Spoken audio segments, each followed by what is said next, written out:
Hi, this is Jared Jones here at Sutter's Fort State Historic Park.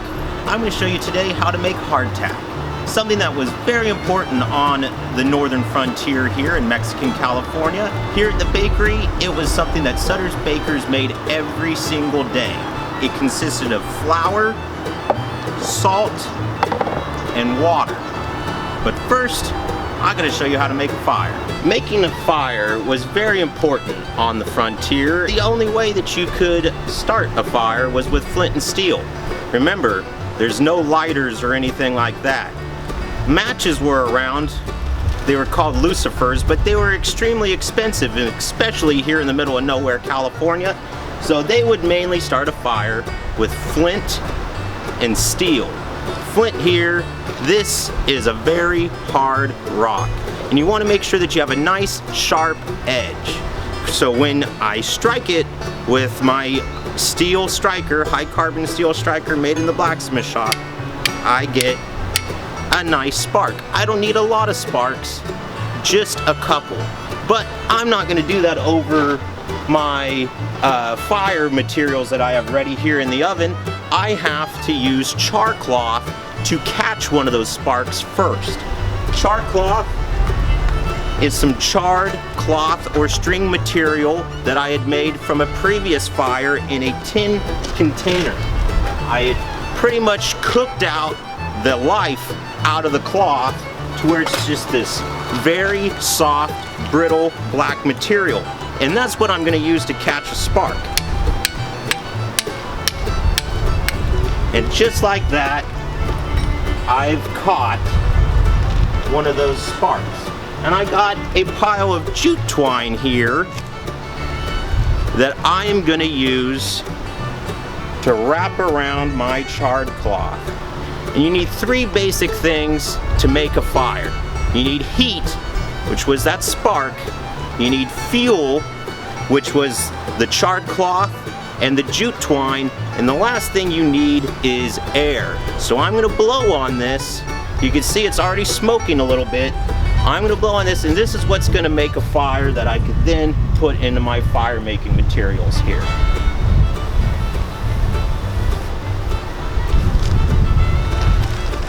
And that's how I'm going to start the fire in the oven. This is an Adobe brick oven. It takes about 3 to 4 hours to preheat this oven. So clearly, I got some time on my hands to assemble my materials for making the hardtack.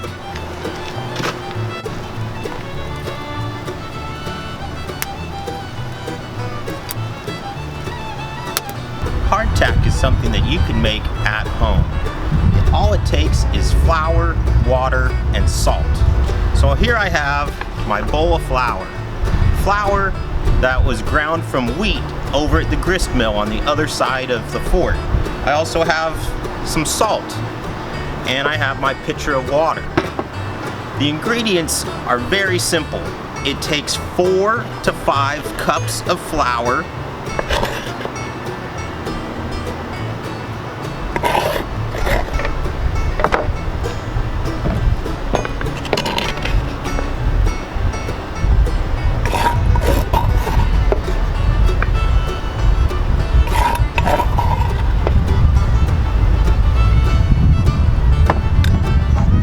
4 teaspoons of salt,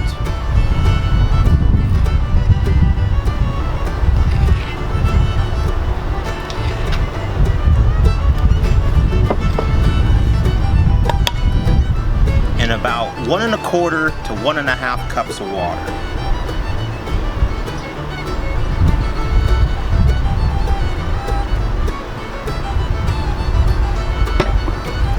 And now you just got to mix the ingredients together.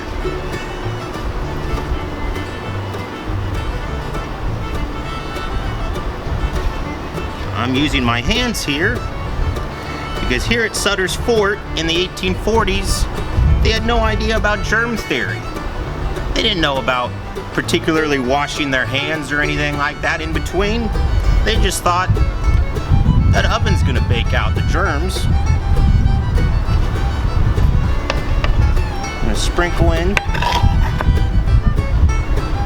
a little bit of extra flour here, and pretty much you are mixing the ingredients until the dough is not sticky on your hands.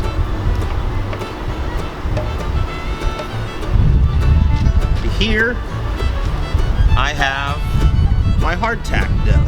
I'm going to put some flour down here on my cutting board, and I'm going to take my rolling pin and roll this flat.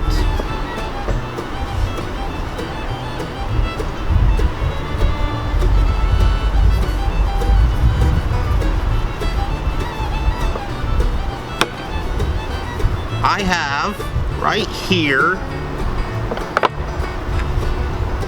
my hardtack cutter, made by one of Sutter's tinsmiths. This cuts out evenly sized pieces of dough for hardtack, but you can easily use your standard cookie cutter at home.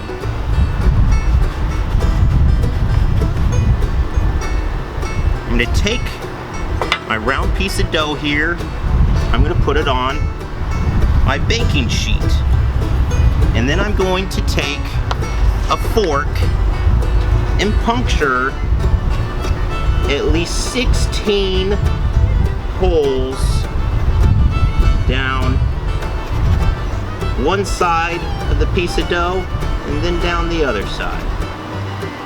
So here I have my piece of hardtack with 32 holes.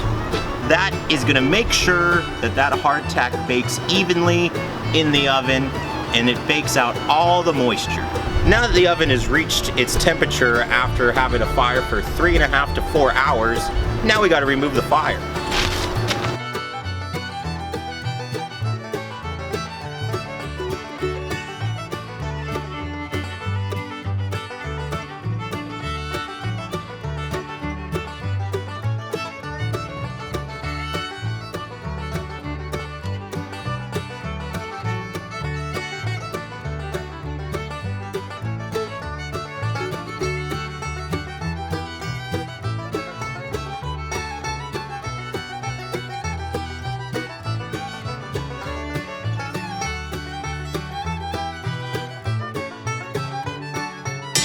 Now that the fire has been removed, we're going to let the oven gradually cool down. We'll seal up the oven and be able to bake the hardtack right inside the oven here. The oven is cooled down. My hardtack is ready. While the oven was cooling down, I took the liberty of cleaning most of the dishes, have those all out of the way.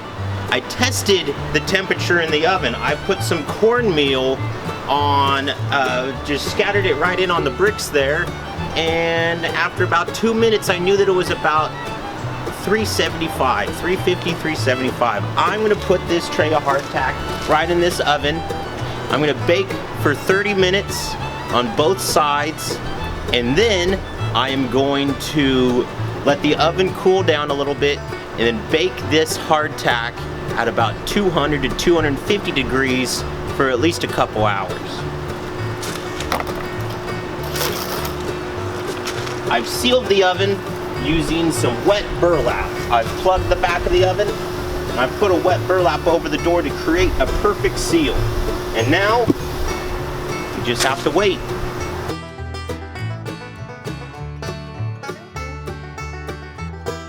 All right, it's been 30 minutes.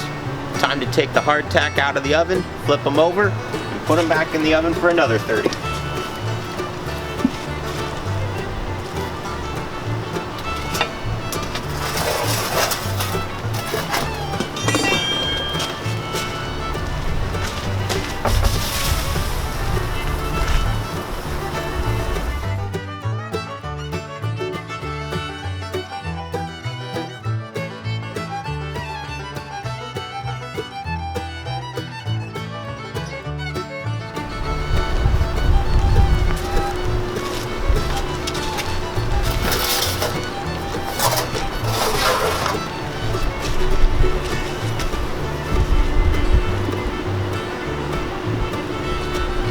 All right, now we just gotta wait another 30 minutes.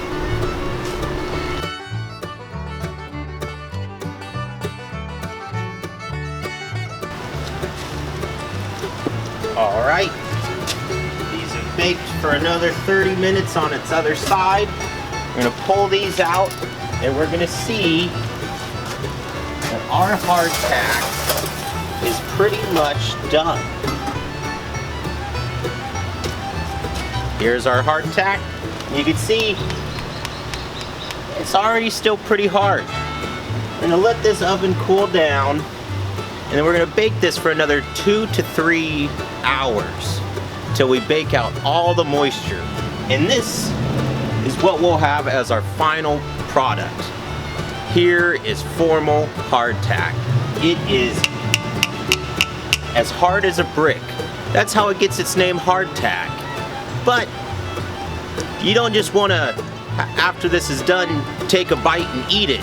No, that's how you're going to break a tooth.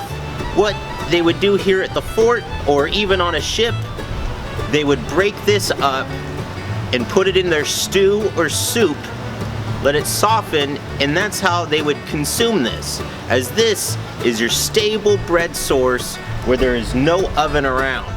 This can be stored for months, if not years, as long as this doesn't come into contact with any moisture until you are ready to eat it. I want to thank you all for watching this video about how to make hardtack at Sutter's Fort State Historic Park. This is Jared Jones signing off.